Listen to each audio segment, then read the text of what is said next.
I work with clients that have just been treated like crap in their life and have been told that they're not good enough and they're just not enough, that they're this, they're that, and their self-esteem is on the floor. And it just irritates me because I'm like, no, no, no, no. Like, let me prove to you that you are amazing. And like, let me prove to you that you have a purpose, that you have a passion for a reason, that God put that in your heart for a reason. And so honestly, my job is the coolest job in the world because I just get to encourage people all day. Like I said, they already intuitively somewhat know what to do. I'm just there to be like, okay, let's keep you on track and let me like be your cheerleader in the background.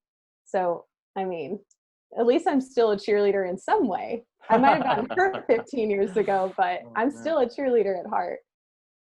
That's amazing, Shelby. You're right, my friend. You're right. And I just think it's so beautiful to know the impact that you're having on people, whether it's one Instagram post or a TikTok video, or even on the story, just being aware that, even if it doesn't get the most likes or the most shares, what if there's one person who's exactly in need of that message? That's exactly what it is. It's about making an impact in this world and moving mountains, but you do it one person at a time because each person matters. That's the part, is like, that's kind of why I do one-on-one coaching. Like, yes, I would love to get into group coaching, and I'm transitioning into online coaching as well. However, I don't think I'll ever stop doing one-on-one coaching because, it benefits me just as much as it benefits the client. And I want them to see me. I want them to be heard and know that they are important, because they are.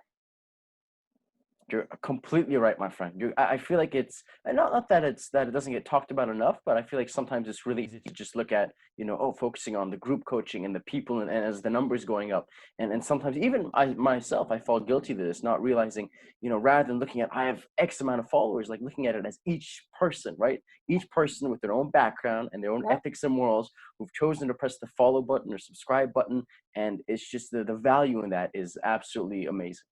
Oh, absolutely. Someone put it into perspective for me. They were like, okay, so say you have, like, I have around 30,000 followers on TikTok, but I have way less on Instagram. And I was, I was complaining about that. And I was like, oh, like this, it's not like, it's so hard. Like, it's so hard to have like organic reach. Mm-hmm, And mm-hmm. she said, okay, well, think about this. You think 500 followers isn't a lot, right? And I was like, well, I mean, it could be better. And she goes, think of it as being in a room with 500 people and you're speaking on a stage to 500 people. That's a lot of people. That's a big impact, right?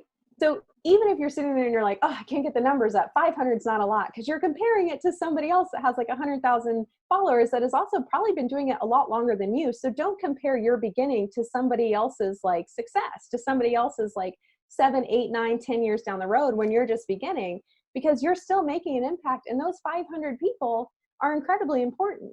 So you just have, it's a shift in perspective. It's a shift in your mentality of how you view it.